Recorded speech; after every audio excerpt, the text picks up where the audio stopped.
We left off over here. I think we fit another chair in. Somebody sitting over there? Okay, so just people tell what's available. Okay. We left off Chav Gimel Amid Beis. Rameir says that if a slave is going to be emancipated, Evet Kanani, the money has to be given by a third party. But if the slave himself gives the money, he's not emancipated. If a third party gives the money to the slave, because the moment the slave takes possession of the money, it belongs to the master. So the master is receiving his own money. Therefore, but if a third party gives the money to the master, on behalf of the slave, then he's redeemed. Then he's emancipated. And we're speaking where the master is agreeable to accept the money to emancipate the slave. The Chachamim say no. That the slave, if he's given the money for the sake of emancipation, the master does not acquire it. The slave himself, independent master, has a capacity to acquire. So if he has a capacity to acquire, whose money is he giving to the master? He's giving his own money. It's not the master's money. If that's the case, he's emancipated. That's the machlokes in the Mishnah between Rameir and the Chachamim. So yesterday we discussed the case. We had said that in regard to Evet Kanani, if he makes a shliach to receive a get on his behalf, the get shikhr on his behalf, the Gemara concluded it's a valid appointmentship, although the shliach, the agent, is the agent of the slave. The agent, the shliach, can accept a get on behalf of the slave, based on the principle of shluch shalom kamoso. The agent is the equivalent of the slave. So David asked this question 3 times, and we answered it. Baruch Hashem yesterday, I think he was satisfied with the answer. That even though he's the equivalent of the slave, that's only within a halacha context. In terms of, you're the slave in terms of receiving the get. But in terms of the shliach is not the chattel of the master. So the only reason why the slave's not able to receive the get, according to Shimon al-Lozer, was because the hand of the slave is the hand of the master. But that issue is not an issue when we're dealing with a shliach, because the hand of the third party is not the hand of the master, because he's not his chattel. Therefore, when the shliach receives the get on behalf of the Evet Kanani, it's considered as if the Evet Kanani received it, and we circumvented the problem of Yad Evet Ki Yad Rabo, because the hand of the shliach is not there. That's what we said yesterday. So we asked the question yesterday, what we're dealing with right now. According to Rameir says that if you give money to a slave, he does not have the capacity to acquire. What about if you give it, we've established a slave could make a shliach. What about if you give it to a third party on behalf of the slave with a condition, with a limitation that the master cannot take possession of that money? Right? As we're saying that he has the capacity to receive the get on his behalf, let him have the capacity to acquire on his behalf, because the only reason why he's not able to, because he's the chattel. But as we're saying now that the shliach is not the chattel, and therefore he's able to acquire on behalf of the slave, let him acquire the money on behalf of the slave, and because there's a limitation on the gift does not transfer over to the master. That's what we asked yesterday. Dave, remember the question? So we had said that it was a question, maybe yes, maybe no. So what I said was, but if we say that, it becomes a problem. Because if that's the case, Rameir says you don't have a case, the only case of emancipation through money is only Aidei Acherim, when the third party gives his money. But if we're saying now that the slave can make a shliach, as we've established, to receive the get shikhr according to Shimon al-Lozer, because we say the hand of this shliach is not the hand of the master. So if so, let's say the same thing regarding money. Give the money to the shliach with a limitation, on the condition the master cannot take possession of it. So if that's the case, whose money is it? It's the money of the slave. And let that money now be given to the master, and it'll be emancipated. But whose money is it? It's the money of the slave. That's the question we asked yesterday. Money's different. Why is money different? Money's different because money acquires it and it's free just by, it's the same thing. Either way. Is money like the get or not like the get? It's exact like the get. No, it's different when you get shikhr is different. We just said before. Going like Shimon al-Lozer. Shimon Elazar says you put the get in the slave's hand, he's not emancipated. You give it to the shliach, he is emancipated. Why? But the shliach is the slave. To get shikhr. The answer is the shliach is not the slave in terms of as a chattel. As halachic standing, he's the slave. The slave has received it.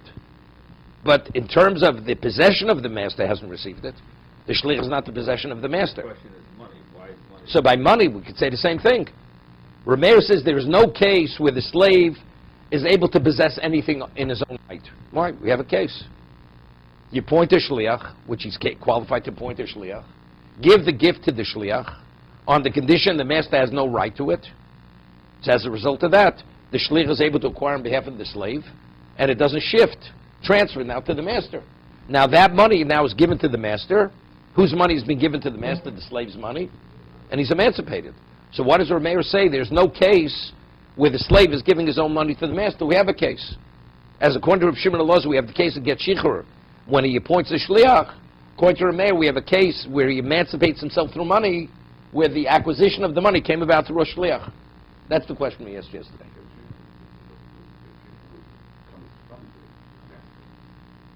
Again, doesn't make a difference what direction it's going. But what is the issue? What is the crux of the problem of the slave? No, not of course. No, his hand is the master. But when you have a shliach, his hand is not the master.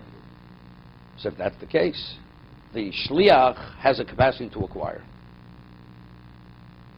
So but we say, but if now it belongs to the slave, immediately it's transferred to the master.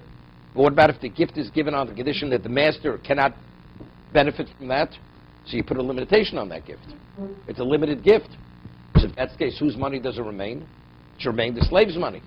So now we have a case where the slave has something of value, so he has a case where he can redeem himself with his own asset. Maybe it's only about emancipation. If he's free, then only get. Well, I just want to. So what we said, I just know what we said yesterday. It's a review.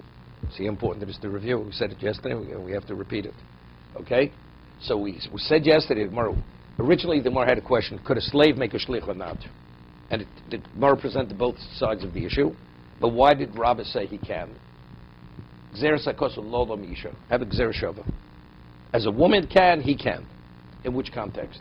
In what context? Within the context of receiving a get shikhr. Regarding anything else, he cannot make a shliach. It's gzeres hakosov.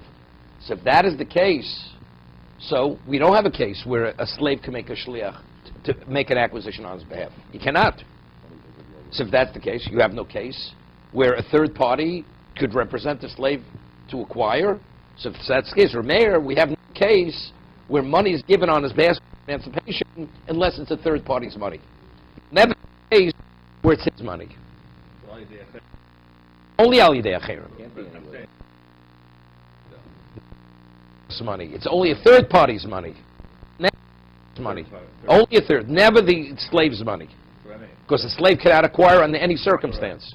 Not even through an agent. Because there's no such thing as agency in regard to a slave. The status of that money is what? The money in the slave's agent's hand. Nothing. It belongs to the gifter. Yes, nothing has been accomplished. Nothing. It's like putting it on a stone and saying, this stone should represent the slave. It's nothing. It means nothing.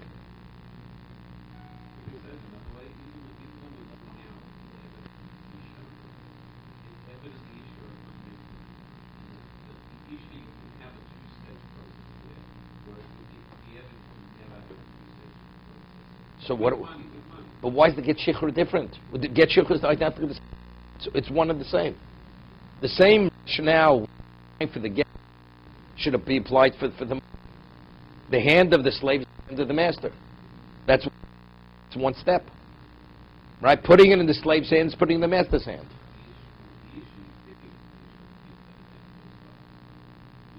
Well, what? Not because a woman has the ability to acquire. A slave doesn't. But yet by get it works with a shliach. So why does it work with a shliach for money?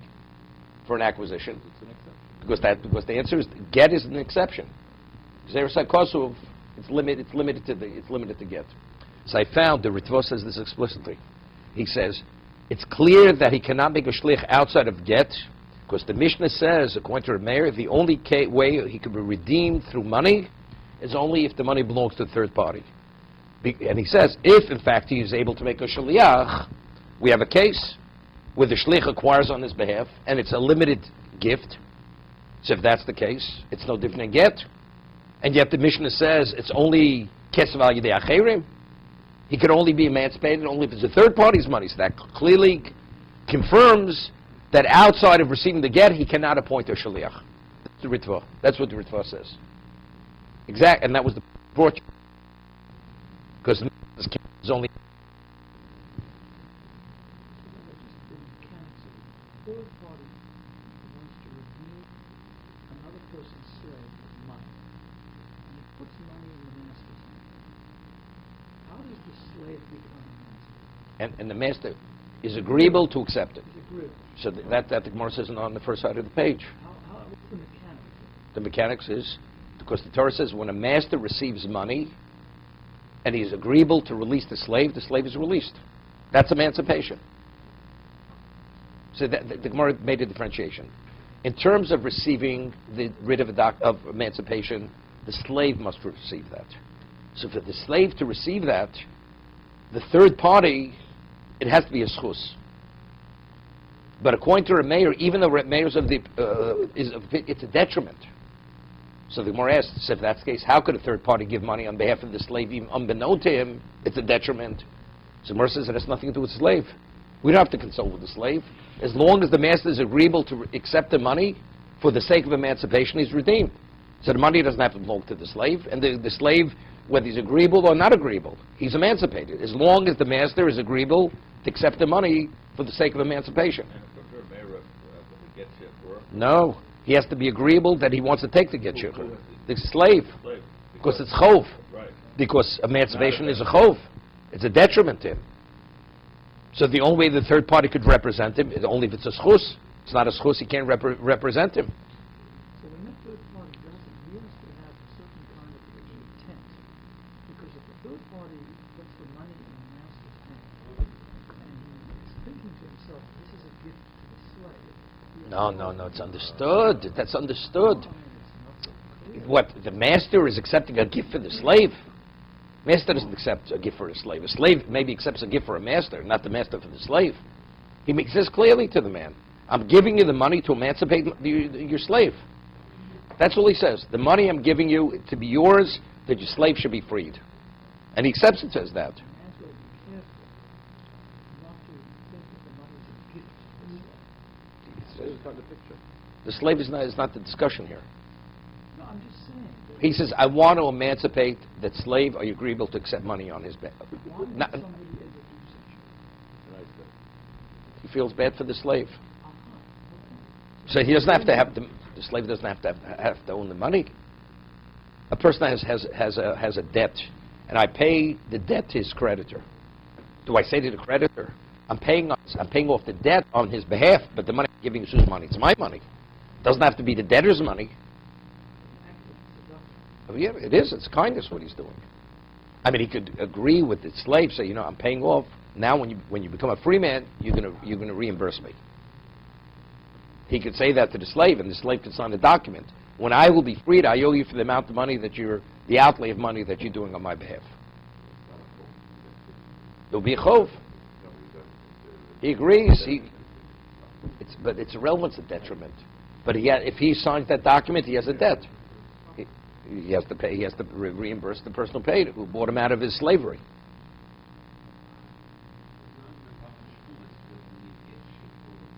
That's by mafkir. No, by mafkir rabdo. Mafkir rabdo. Not kesef. No. Kesef is a means of emancipation. No. I mean, you have to have proof that he's no longer a slave. It's like a woman, she's divorced. If she doesn't have that document, then they're not going to allow her to remarry. She has to prove that she was divorced. He won't be accepted as a Jew unless he has proof that he was actually bought out of his slavery. Okay, let's go for. Can you just explain the Ritva's answer again? Why? The Mishnah says explicitly, according to Rameir, the only way a slave could be emancipated is if a third party gives money on his behalf. It's not, there's no case where a slave has an asset where the slave is able to buy his own freedom through paying. The asset is the asset of the slave being given to the master. Right? That the Mishnah says explicitly. But if we're saying the slave is able to appoint an agent, as we say, to receive the writ of emancipation, what we call the document, so why can't he appoint an agent to acquire on his behalf? And the one who gifts it to the agent is giving a limited gift where it cannot transfer to the master. Right? So if that's the case, so what does our mayor say? There's no case. We have a case. We have a case where the slave has an asset and he's giving his own asset for emancipation. But the Mishnah says there is no such case. The only way it can be emancipated is when a third person gives the money. It's not the slave's asset. The answer is because he's not able to make an agent. Because that he's able to appoint an agent, it's limited to receiving the writ of emancipation. Because just as a woman appoints an agent to receive her get, the slave could appoint a shliach to receive his get. But outside of that, we don't apply the principle of shlichus, of agency. It's not get to the other Malkechet. It's not get to the other. No. Rav Shimon Elazar rejects the concept of get to the other Malkechet. Shimon Elazar says if you put the get in the slave's hand, he's not emancipated. We had to come on to shliach according to Rav Shimon Elazar. That's the only way that it would help. That's the only way he can be freed. Is only He can't do it himself. can't do it himself. Self means nothing. It's like the master putting this get in his own hand. It has to go into somebody else's domain, outside of his domain. It's really only something from other words. Yeah, but we're applying the same principle according to Rameh. We're asking. Yeah, Renee or Rav Shimon Elazar No, on the no. same page, so to speak. Money. In terms of limitations. In terms of money. In terms of money. In terms of get to the other Kechet, Rameh says. So therefore, you can put the get directly in his hand. Okay, so Shlomo is even more chomer than Right. He's the most machmir. Yeah. So you have Rabbanan on You have three opinions. The Gemara says we have three opinions. Right. Okay. Freedom. Right. At the Seder, Chayrus, right? We're talking about. He has to be freed by the master. The master frees him. Different ways of freeing him. Okay. Vayechi kesem shel acherim. So Rabbeir says, as long as the money belongs to a third party, he's freed. Name the Rabbeir Sova. Rabbeir's of the opinion in kinyan levet below rabo. A slave cannot acquire something independent of his master. Meaning that the hand of the slave is the hand of the master. Then kinyan lisha lo balo. A woman is not able to acquire something without her husband. The Rishonim explained it doesn't mean they're exactly the same. Doesn't mean it's exactly the same. We'll discuss it. The Gemara is going to discuss this in a moment. No, because a woman has a capacity to acquire independent of the husband. A woman is not the chattel of the husband. Right? We asked, the Rishonim asked a question. We have kicha mistafra. How do you know you could marry a woman with money? Because it says kicha chisha, and it says kicha by when he purchased the Marsa Machpelah. So the Tosas said, Rabbeinu Tam asked the question, other Rishonim asked, so why don't we learn chazokah? Kicha mistafra. As you're able to acquire a piece of property with chazokah, you should acquire a woman with chazokah. So the Rashba, Rabbeinu Tam answers differently. So the Rashba answers that a woman is not a chattel, is not an object, it's not a possession. A husband does not possess his wife. There's a relationship, and that relationship causes responsibility, brings about obligations. But you don't own her as an object. Chazokah is you're doing an action to take possession of an object. A slave is a chattel. A wife is not a chattel. Okay? So therefore, a woman has an independent capacity to acquire, except there's a consequence. When she acquires, rabbinically, it transfers to the husband. But it's Rabbanan. Mashkon Tzisha Kona Baila. Okay? Rabbanan Sarva Yesh Kityu Levet Below Rabbo. The Chacham are of the opinion that an Eved, a slave, has the capacity to acquire, independent of his master. V'yeshkini Lisha Below Balo. And a woman has the capacity to acquire without her husband. Seemingly, that's the argument. So according to Reb Meir, if a slave acquires something, it can never be his. And therefore, the only case of where he could be emancipated through money is when a third person gives the money. It's not his money. According to the Chacham, no, he's able to have his own asset.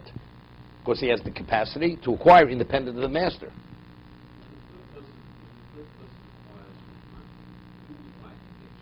No, there's no get shechrur. There is no get shechrur. If the master says, I'll accept the money, but I am not emancipating through receiving the money, I will give a get shechrur now. So, of course, the master gives the shechrur. He's the master. The money is not a transfer to the one who gave the money. He's not purchasing the slave. It's not purchasing. No. It's not a purchase. That is the act of emancipation. That's the shechrur itself. That's freeing the slave. Okay? Omer Rabba, Omer Rav Sheshes. Rabba says name Rav Sheshes. The Kuli Alma in Kinya Levid V'lo Rabbo. Everyone, even the Chacham agree, they concur, an Eved cannot acquire something without his master. Then Kinya Lisham Lo Balo. V'ochem Askina, what are we speaking about? Da'akni Le Acher Mono, a third party gave $100 to the slave. V'omar Le, and he said, Al Menashe Ein Lo Rabba Chushusbo. I'm transferring it to you on with a limitation, on the condition your master cannot take possession. So the question is, does it work? It doesn't work. Rameir Savar, Ki Omale Kni, he says, I want you to acquire it, Koni Evet. The Evet acquires it, the Koni Rabbi, and the master acquires it, even though there was a condition. No. One step. Okay. One step. We'll see in a moment. V'chi omar le al naslo omar klum lo kluma komar le. And we said conditionally, the condition means nothing. Why? There's master mashkosa batorah. We had this earlier, right? If a person does a transaction conditionally, but the condition is contrary to what the Torah dictates, so the act is in place and the condition is void, is null and void. The Torah says the hand of the slave is the hand of the master, because he's the chattel. You put a precondition to your condition. You say you should acquire. You acquiring. What does acquiring mean? It means it should be yours. Saying it should be yours means it should be the master's. In this case, there's no acquisition whatsoever. No, just the opposite. There is an acquisition. But it immediately gets transferred. No, not immediately. It's transferred. It's acquired. It's acquired. The slave acquires it. Then why does it go to the master? Because the slave is the master, according to the mayor. So then there's no acquisition. The master. If you make a condition which is contrary to what the Torah says, is the condition valid? No. It's not. So if I say to a slave, the money should be yours, is it the master's? Unconditional gift. I give it to the slave, is it the master's immediately? Okay, good. So in this context where the condition is an illegal condition, illegal because it's contrary to what the Torah says. Because the Torah says the hand of the slave is the hand of the master. Okay. So you cannot give an independent gift. So if that's the case, the condition is voided. It's as if he never said the condition. So he says the gift should be yours. I see. So acquisition isn't even in play here. No, it becomes an immediate acquisition By the master. by the master. Right, what I'm saying, but there's no That's what he says. slave. The slave acquires it. Well, what does the slave acquires it means? The master's acquiring it. Yeah. No, Koni, but is Koni. Keber only is the person. He acquires it. He's doing. But who is he? He is the master. He's the domain of the master. So if the third party comes over and says, here's $100, go for yourself. He lost the money. So he gave it to the slave, and the master got Exactly. the money. Yeah. Exactly. Well, I didn't hear that. This seems to contradict what they said yesterday. But I asked the question, according to Rabbi Meir, if somebody should steal the money from a slave. Who's he stealing? Is it the master, or is he stealing? He's saying now the master has a claim. And we said Not a yesterday, right. We said yesterday it's the giver. We'll see in a who has moment. the We'll claim. see in a moment. We'll see in a moment. Okay. There's another version. There's another understanding of this. Right now we're saying it's masna. It's only because it's masna mashkosa b'Torah. Because since the condition is contrary to what the Torah dictates, therefore we had earlier. The person says, I'm marrying with the condition that I have no obligation to provide clothing, support, or conjugal obligations. What's the halacha? According to it's a machlokes Rameh and the Chacham and Reb Yehuda. According to Rameir, it's Master Mashkos Batorah. It says he marries her. The marriage is a marriage with all the obligations. Because since the Torah says marriage and support and providing is synonymous with marriage, you want to create an entity which the Torah says doesn't exist. Because it doesn't exist, if that's the case, the marriage is in place and the condition is nothing, is voided. No, Rabbi Yehuda's no. Rameir says you can't even void the mammon.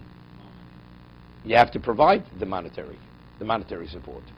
Rabbi Yehuda says the monetary support is in place. That because if she would forego it, because that she could waive. So since you see she could waive it, it's not an integral part of the marriage. Conjugal cannot be, right. So according to this version here, there's a big difference now between the slave and the woman. Because we're saying, I think according to Rabbi Meir, correct me if I'm wrong, if a man says to a woman, who's the wife of a third party, I'm giving you this gift on the condition that your husband has no ownership interest in it, it works. Right. Correct. The woman owns it. Correct. Rabbi Meir says it doesn't work with the slave. Correct. Because that's Torah law. That's a Torah law.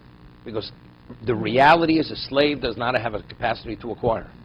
The slave is the domain of the master. But this real law, which seems to equate them. That's only either to tell me that Gita Yodobon Kechot, either he has the capacity to only forget, because he becomes an independent party, or we said to make a shliach. Outside of that, it has no bearing. We're not equating them. We're not saying he's exactly. I mean, it's not we see clearly. I mean, according to Shimon Elazar, I mean, he's the most extreme case. We see we're not equating them. To receive the get, he cannot receive his own get. According to Shimon Elazar, even though we have the Gzera Shavah law. Okay? So what are they arguing? So we're saying, where is it? Koni Evid, V'Koni Rabbi. Where is it? Over here. Excuse me. Rameir Sava Ki Omar Lei Koni Kini Koni Evid V'Koni Rabbi V'Chi Omar Lei Almanas. Although he said Lo Klum Omar Komar, he said nothing. Rabbon Tzavri no. Cave in the Omar Lei Almanas. Since he said it's conditional, Ahani Lei Tanoi, the condition is effective. Why is it effective? The answer is because it's not contrary to the Torah. Because it's a two-step process. Capacity to acquire. Usually, there's a consequence. There's a shift, there's a transfer. But since he has a right to give a limited gift, right, he's putting a limitation on the gift. It stops there, it doesn't go beyond that point. This is Rabbah Nemer of Sheshis. That's his understanding of the argument. Rabbi Loza Omar, good.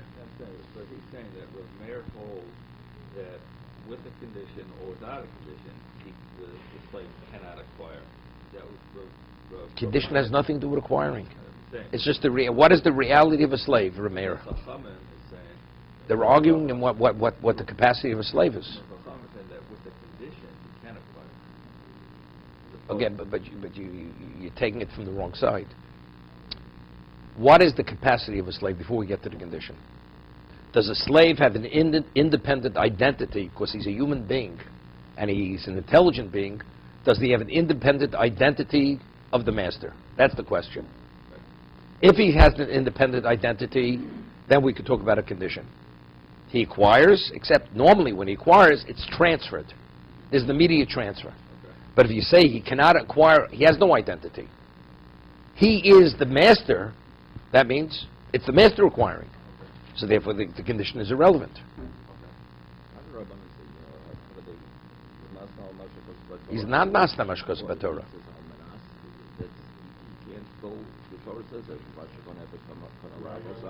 No. Beyond that and say that the almanas that your master doesn't have any restrictions. No, I have a right to put a limitation on what I give. I own something, correct?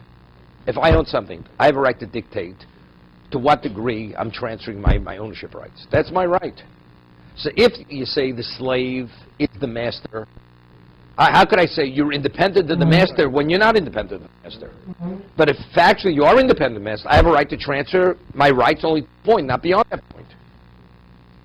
That's a consequence. Normally, on normal circumstances, the slave acquires terses. What you acquire is the next step. The Rabbanan said that the slave has a level of independence. That's what. Level of Exactly. He has. if everything that the Rebbe has, the Rabbanan has, what's this law of the Rabbanan? I don't understand where they're coming from. That even has a level of independence. I mean, Let's talk now regarding get. I mean, Gitav Yoda Bon Ke'echod is a tremendous chiddush. Because what's first? The apple or the cart? Right? The horse or the cart, what comes first? His hand and the get come simultaneous. What do you mean? But he has to have an independent hand to receive the get. But if it's the equivalent of the master putting the get in his own hand, so how's he freed? so that's a chiddush by get. No, but what is the rationale of it? The answer is because a slave, according to the Chachamim, they don't hold a Gitav Yod Bo Ke'echad. A slave has an independent identity, as we see by get. Except by get, it's not a question of acquisition you receive. The moment you receive, you're freed. Rabbi has to come on to this Chiddush or Gitav Yod Bo Ke'echad. The Rabbanan don't need Gitav Yod Bo Ke'echad. They have to introduce this new novel concept. I don't know. I'm not the kind of rabbi. He acquires, and then the consequence of his acquisition is goes to the master. The master is a beneficiary of his acquisition, So the Rebbe has a power of acquisition independent of the master, which is the rabbi, right? which is the Chacham. Everyone else is the domain. He does the domain, But not according like to putting it Rabbi. in the courtyard. Not according to Rabbi. Rabba. Rabbi says that both Chacham and Rabbi both hold that unconditionally the slave cannot acquire. Definitely. Right. So, but Because there's an immediate transfer, even though he has an independent identity, but it's irrelevant because it transfers immediately. But if the Chacham said that he can't acquire, then how is there? Chacham say he can acquire. No, unconditionally he can acquire, according to Rabbi here. According to the Chachamim, it's an unconditional gift, not a limited gift. It's the moment he acquires, it's no longer his. The money you're giving to the master, it's already the master's money. Let me ask you a question. Let's say I have something. It's mine today, and tomorrow, and I give it to a third party as a gift. After I give it to the third party as a gift, I will take it. I say, I'm going to purchase something. Could you purchase something with it? Today it's no longer yours. That it was yours yesterday, and today it's no longer yours. The slave acquires it's his, but the moment he acquires it, it becomes no longer his. So how could you take the money after he acquires it, and buy his freedom? It's no longer your money; it's the master's money. So according to Rabbi, the Chacham still say that he can acquire, but it goes right to the master. Exactly.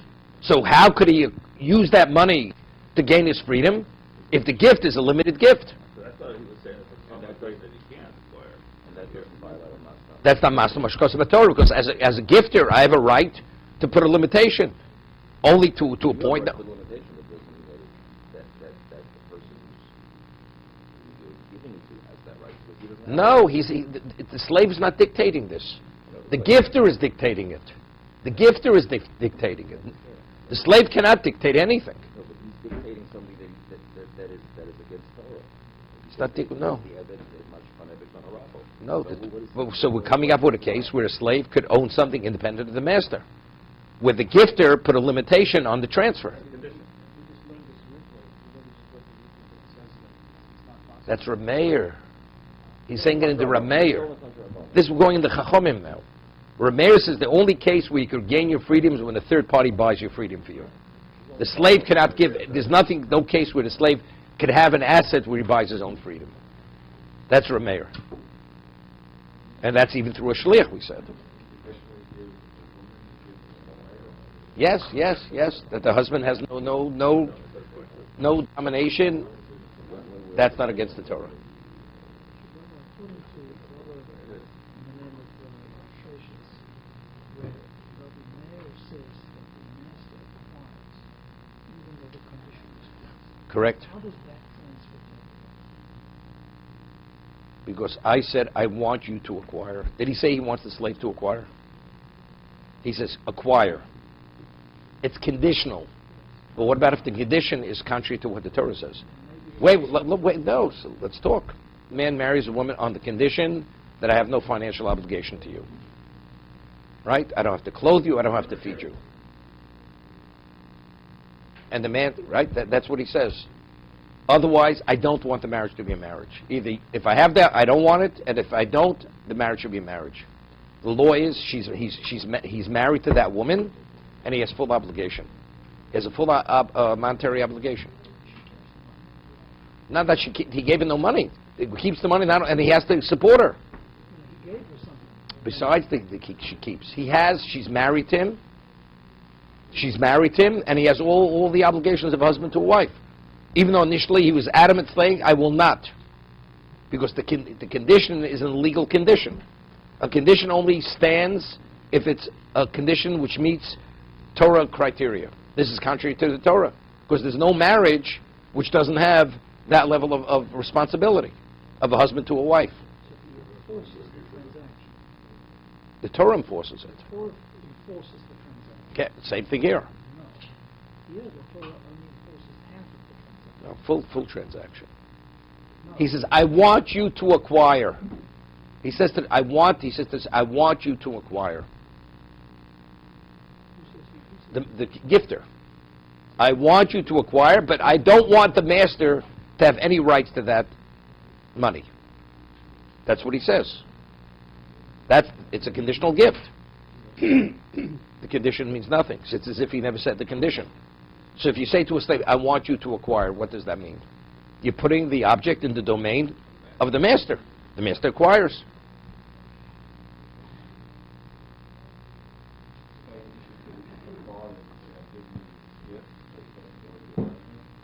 Anybody. It doesn't have to be a father. It could be a third party. It doesn't have to be a father. Anybody.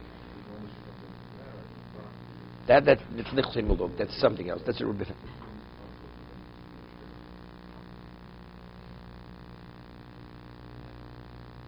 Okay, we're going to stop.